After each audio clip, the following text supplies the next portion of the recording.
Cześć! Witajcie w nowym filmie na moim kanale. Postanowiłam ten filmik nagrać nie przednią kamerą, tylko tylną. I nie wiem, czy cokolwiek będzie tutaj dobrze widać. Ale przychodzę dzisiaj z podsumowaniem miesiąca. W grudniu udało mi się przeczytać 16 książek i jestem w szoku, ale to też w głównej mierze dlatego, że zakupiłam sobie 5. Hardstopera i chciałam go przeczytać, a że tak nie do końca pamiętałam, co się działo w poprzednich, no to też sobie jakby odświeżyłam pamięć i przeczytałam wszystkie 5 komiksów. Ale grudzień zaczęłam od rereadu Zmierzchu Stephenie Meyer. No nie podobała mi się ta książka kompletnie. Jak dla mnie jest to w ogóle książka, która nie powinna mieć miejsca, chociaż jest jedna gorsza. Ja kiedyś uważałam tę książkę za taką romantyczną miłość, która tam jest i że takie oddanie i że super. Z perspektywy czasu uważam, że nie powinnam wtedy tak jakby poczuwać się do tej książki i relacja Belli i Edwarda jest kompletnie chora, ale jako, że tam się nie spodobała, to mnie to w ogóle nie odrzuciło od tej serii i wzięłam się za drugi tom, który podobał mi się stosunkowo bardziej, aczkolwiek tak czy siak ta seria chyba nie będzie dobrze wspominana przeze mnie, chociaż wspomnienia na pewno mam dobre z tej serii, natomiast no nie będę miło oceniać obecnie tej książki, będę ją oceniać pod innymi względami, ale ta była zdecydowanie lepsza, ponieważ nie było Edwarda, co mi się bardzo podobało, chociaż uważam, że Bella nie powinna być ani z Edwardem, ani z Jacobem, bo te obie relacje były chore, natomiast no przynajmniej w późniejszych tomach dowiadujemy się, dlaczego relacja z Jacobem była taka, a nie inna. I ona się na szczęście później zmienia, natomiast no z Edwardem jest to taka relacja bardzo, że jakby Bella jest bardzo przywiązana do niego, co nie jest zbyt dobre ani dla niej, ani dla niego. W styczniu planuję doczytać 2 tomy, które mam fizycznie, czyli Zaćmienie i Przed świtem, ale planuję też przesłuchać w audiobooku ten kolejny tom jakby z perspektywy Edwarda, ten najnowszy, ale zobaczymy, co z tego wyjdzie, bo te na razie są no tą oceniłam na 2 gwiazdki z sentymentu i z tego, że momentami naprawdę się uśmiałam. To były 3 gwiazdki, bo nie było Edwarda. Dodatkowa gwiazdka. No ale nie będę się rozwodzić na temat tej serii, bo zapewne wiele osób teraz, zwłaszcza przez to, że w grudniu wyszedł nowy jakby jubileuszowe wydanie, takie białe, no to pewnie dużo ludzi teraz znowu będzie czytać tę serię, więc postanowiłam też sobie przypomnieć, ale na razie 2 tylko tomy zostały przeze mnie przesłuchane, bo słucham w audiobooku. No i będą kolejne 3. Chociaż tam widziałam, że z tej serii wyszło zdecydowanie więcej. No ale nie wiem, czy ja będę czytać. Kolejna książka jest to taka romantyczna książka, bardzo świąteczna, Romans pod choinką. Mamy tutaj Raya Coltona, który jakby nie trawi świąt Bożego Narodzenia, bo to jest czas, kiedy on się urodził i kiedy zostawili go rodzice. No i poznaje piękną, niewidomą Everly. Boże, zapamiętałam imiona. Pierwszy raz. Poznaje piękną Everly i się zakochuje. Co prawda nie zmienia to jego odnoszenia się do świąt, natomiast trochę topi jego takie skamieniałe, skostniałe serce. Bardzo fajna książka. Z Katarzyną Bester jeszcze się w tym miesiącu nie żegnamy, bo jeszcze jedną książkę jej autorstwa przeczytałam, a w styczniu już zaczęłam czytać kolejną, bo to jeszcze taka zimowa atmosfera, ale bardzo mi się tu podobało ta przemiana bohatera. Nie była taka, znaczy to wiadomo, że to jest romans, więc to jest książka, która no nie jest taka słodka najczęściej, przynajmniej w tym wydaniu, ale ta słodycz mi się bardzo podobała i taka zimowa atmosfera i bardzo dobrze napisana książka, a postać cioci właśnie, która opiekowała się od urodzenia Rejem, jest cudowna. Szkoda, że nie ma z nią tomu i szkoda też, że jest jej tak mało stosunkowo w tej książce, bo mogłaby mieć cały swój oddzielny tom i ja bym pokochała na pewno tę książkę. Kolejna, ja muszę posiłkować się spisem, który sobie, znaczy spisem, listą, którą sobie spisałam, żeby mniej więcej po kolei pokazywać. Jest to książka Julii Rejent, The Most, ale przeczytałam również, tylko że już nie mam fizycznie, drugi tom, The Most 2.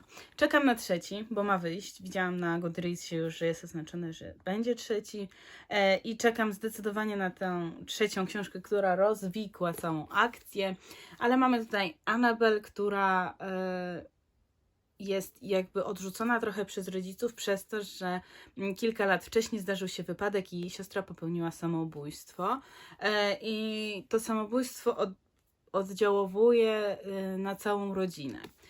Ona ma może mieć wszystko, ale nie ma szczęścia z rodziną. Ma opiekunkę, która znęca się nad nią, a Annabel nie jest jej dłużna, dlatego też tworzy różne rzeczy, które jakby odrzucają jej nauczycieli, bo uczy się w prywatnej szkole. No i ta nauczycielka na złość jej postanawia ją wysłać do liceum. I tu zmienia się cała historia Annabel, bo poznaje Nathana. No i tutaj już wiecie, że jest taka miłość tutaj też, ale po okładce też to widać, że jest to romans. Dobrze napisana książka, podobało mi się jak poprowadzona została akcja i podobało mi się, że nie było to tak zawarte wszystko w jednym tomie, tylko ta akcja powoli się toczyła. Nie podobało mi się natomiast to, że w pierwszym tomie jeszcze ta relacja rodzice Annabel, opiekunka Annabel jest bardzo fajnie widocznie zarysowana, natomiast w drugim tomie się to gdzieś traci. Mam nadzieję, że w trzecim tomie trochę pociągnięte zostaną te tematy, bo fajnie by było, jakby Julia Rejent odniosła się właśnie też do tamtych tematów, które w początkowej fazie były dla Annabel bardzo ważne. Także to. Kolejna książka przeczytana jest to fantastyka i to jest Pokrzywa i kość. Kurczę, mam nadzieję, że będzie widać wszystko, bo ja nie widzę podglądu. Mam nadzieję, że jestem widoczna w kadrze i nie będę musiała tego nagrywać jeszcze raz.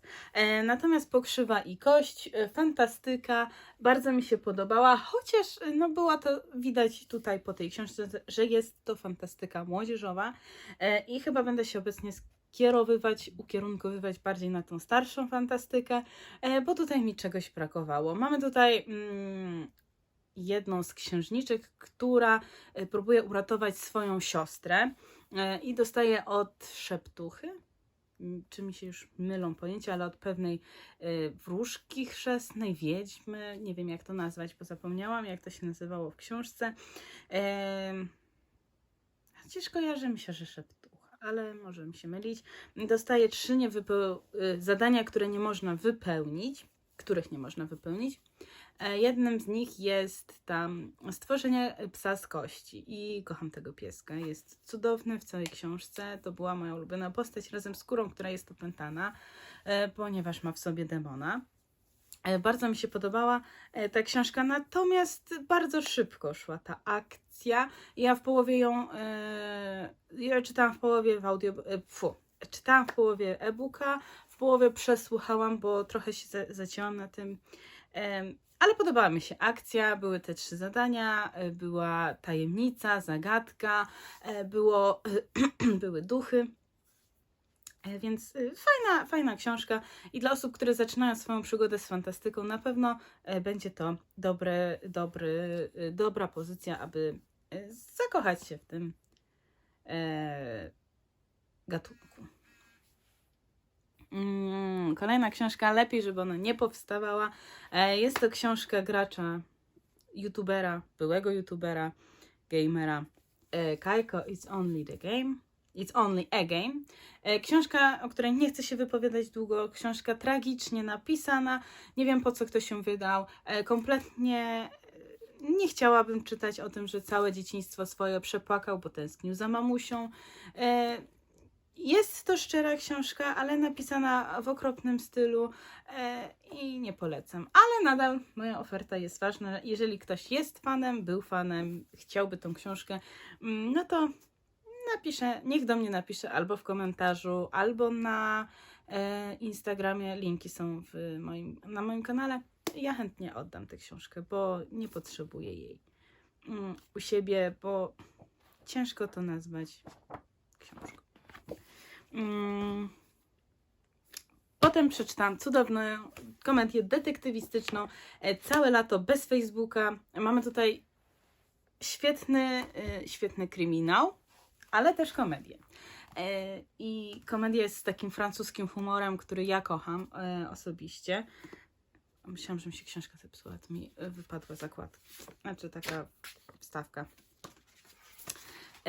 Mamy tutaj Afroamerykankę, która zostaje zesłana do Nowego Jorku w stanie chyba Colorado, gdzie jest 150 mieszkańców i 198 rond. I tam nie ma kompletnie połączenia z internetem i miasto jest bardzo takim rasistowskim miastem. Ona została jakby wydalona z tego Nowego Jorku do właśnie tego Nowego Jorku w stanie Colorado. I ona jest policjantką, nie wiem, czy powiedziałam. No i rozwiązuje zagadkę morderstw. Ona nazywa się Agatha Crispis, a pomaga jej pan McDonald i lekarz, patolog, jak te buty Szul. Uśmiałam się na tej książce bardzo, chociaż do końca ta książka trzymała w napięciu, ponieważ mamy tutaj 3 morderstwa połączone ze sobą takimi okruszkami, można powiedzieć. Nie chcę też zdradzać, bo naprawdę zakończenie jest bardzo zaskakujące. Nie spodziewałam się, że coś takiego się wydarzy tutaj w zakończeniu.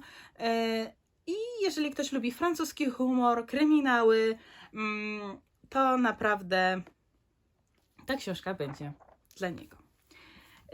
Następnie była książka również Katarzyny Bester, Świąteczne nieporozumienie. Tutaj mamy jakby poprzednią historię poprzedzającą historię Reja, bo jest to pierwszy tom, tamten to był drugi, został mi trzeci. I tutaj mamy najlepszego przyjaciela właśnie tego Reja, który poznaje swoją narzeczoną, przyszłą narzeczoną. No i tam akcja działa się w Nowym Jorku i Londynie. Tutaj się dzieje głównie w Londynie. No i oni zostają takim splotem przypadków połączeni pod względem tego, że wynajęli oboje ten sam apartament, bo pani właścicielka się pomyliła, gdyż mają takie same nazwisko. Ona, spojrzawszy tylko na nazwisko, obojgu wydała klucze do tego samego apartamentu. No i oni muszą się pogodzić i w trakcie tego zakochują się w sobie. Bardzo fajna, świąteczna również książka, bo akcja tej książki również dzieje się około świątecznie. Kolejna książka jest to Don't Mess With Me. Książka, która mi się podobała, ale do tej pory uważam, że czegoś w niej brakowało. To jest jednotomowa akcja, nawet tutaj jest już napisane, oznaczone, że jest koniec, bo w tamtej, w demo z tego samego wydawnictwa tego nie ma, bo wiadomo wtedy, że jest tom kolejny. Tutaj mamy jednotomówkę Dominiki Luboń, jest to debiut, ale uważam, że dość udany. debiut. Mamy tutaj 18-letnią Lanor, która mieszka z matką i ojczymem i wracając pewnego dnia do domu zauważa dwóch chłopców, którzy malują graffiti na domu dziecka, którym zajmuje się jej mama. No i ona zgłasza tę sprawę na policję. Okazuje się, że los nie chce ich rozłączyć, a ten chłopak, Aaron, chłopak, który dostał nauczkę za to bycie wandalem, pracuje teraz u mamy i pomaga jej odmalować dom dziecka, a jednocześnie jest też jej sąsiadem, więc cały czas się spotykają. No i mamy tutaj też takie otwarte zakończenie. I tutaj jest na pewno taki motyw from hate to lovers, ale też nie do końca wiemy, czy na pewno zostaną oni, czy na pewno będzie to lovers na końcu, bo zakończenie jest naprawdę otwarte i uważam, że fajny zabieg. Następnie było 5 tomów Heartstoppera i wszystko przez to, że chciałam zapoznać się z 5. tomem i bardzo kocham tę książkę. Czytałam po angielsku i wszystkie 5 tomów mam po angielsku, bo uważam, że będę trochę sobie szlifować język, a po drugie ten angielski nie jest wcale taki trudny w tej powieści graficznej, bo wiele też możemy wywnioskować z obrazków. Ja mam tylko, nie zobaczycie nawet, bo mam tutaj za tą ramką, mam tylko 1. tom Heartstoppera po polsku. Nie zbierałam kolejnych, gdyż nie mogłam się doczekać, jak wyjdą. I wszystkie mam właśnie po angielsku i już poszłam z tą serią właśnie w tym języku. Bardzo podobał mi się ten tom i ogólnie cały Heartstopper mi się bardzo podoba, bo my tak naprawdę dorastamy razem z Nickiem i Charliem i przeżywamy z nimi wszystkie ich rozterki, ich problemy. Podoba mi się też to, że pomimo tego, że są oni głównymi bohaterami, to dowiadujemy się też historii innych bohaterów i też wspieramy ich w tych historiach. Serial, który też powstaje wraz z Alice Oseman, jest cudowny i czekam na 3. sezon. No i uważam, że warto zapoznać się z tą serią. No ja kocham przygody Nicka i Charliego i nie mogę się doczekać 6. tomu, który już jest zapowiedziany. A chcę go przeczytać, gdyż w 5. tomie jak zwykle akcja obrywa się w połowie. I chcemy już dalej więcej się dowiedzieć. I wydaje mi się, nie wiem czy jest to gdzieś napisane, ale wydaje mi się, że 6. tom jest to już ten tom ostatni.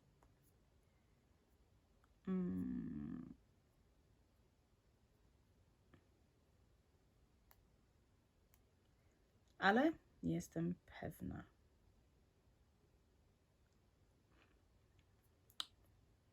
Mam nadzieję, że w 6.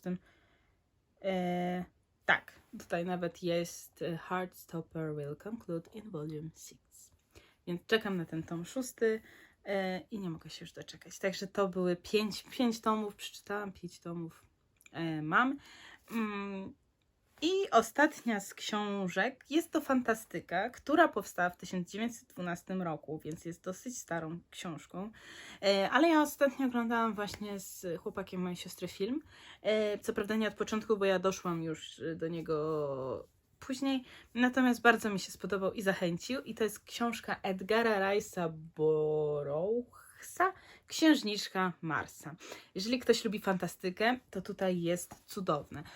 Przejścia czasowe, cudownie to wszystko pokazane, pomimo tego, że książka napisana była w 1912 roku, co mnie zaskoczyło.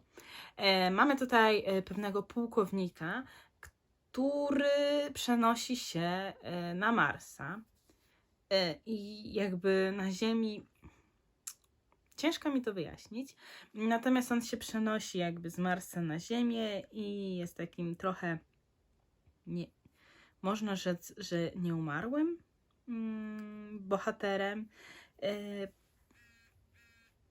ale właśnie mamy tego pułkownika, który przynosi się na Marsa i pomaga istotom, które żyją na Marsie, jakby zwalczyć innych przeciwników. i uwolnić księżniczkę, która jest w nim zakochana. Mamy tutaj Johna Cartera, kapitana kawalerii Armii Południa. On zostaje właśnie w tajemniczy sposób przeniesiony na tego Marsa. W filmie było to pokazane, że miał pewne urządzenie, natomiast w książce tego nie było, a ja odnoszę się do książki. No i przez to, że jest tam na Marsie mniejsza grawitacja, to pozwala mu na większą zręczność i też on jest tam uznawany za takiego super bohatera poniekąd, bo ma większe możliwości niż właśnie mieszkańcy tego Marsa. No i właśnie Mars zamieszkuje kilka ras, które między sobą walczą o Ziemię, o wpływy, o to, kto będzie rządził tym Marsem. No i John Carter właśnie pomaga jednemu z ludów Marsa, temu dobremu ludowi. No i dzięki temu odnajduje swoją miłość. Książka też kończy się tak, że mamy otwarte zakończenie. Ogólnie jest to seria 11 książek i będę chciała poznać je wszystkie. Mam nadzieję, że wszystkie są przetłumaczone, bo widziałam chyba tylko 4 tomy na Legimi, ale będę sobie szukać i nawet po angielsku może uda mi się przeczytać. Natomiast ta seria bardzo mnie wciągnęła i będę chciała na pewno w 2024 więcej z tej serii poznać. Także no, to by było na tyle. Trochę opowiedziałam o tych książkach. Ogólnie chciałam powiedzieć, że styczeń zaczyna się u mnie bardzo czytelniczo, bo będę kończyć Jeźdźca bez głowy w końcu po tylu miesiącach czytania. Odblokowałam się i już zostało mi mało tej książki. Jestem na 55 rozdziale. Więc no jeszcze trochę mi zostało, natomiast szybko mi się teraz czyta, wciągnęłam się bardzo w tę akcję i na pewno będę chciała Wam o tym opowiedzieć w kolejnym podsumowaniu czytelniczym. A to podsumowanie czytelnicze dobiegło już do końca. Dzięki za obejrzenie tego filmu. Mam nadzieję, że Wasz rok zaczął się cudownie i że macie dużo siły, żeby wejść w ten rok. Ciekawa jestem, jakie są Wasze postanowienia czytelnicze w głównej mierze na ten rok. Ja zrobiłam sobie na Goodreads 90 książek, taki challenge, bo nie wiem, czy uda mi się to przeczytać. Chociaż w tym roku udało mi się przeczytać 102 książki, więc naprawdę jestem z siebie dumna, bo w poprzednim filmie mówiłam, że pewnie tej 100 nie dociągnę, a tu jednak okazało się inaczej. Dzięki za obejrzenie tego filmu. Do zobaczenia w kolejnych. Cześć!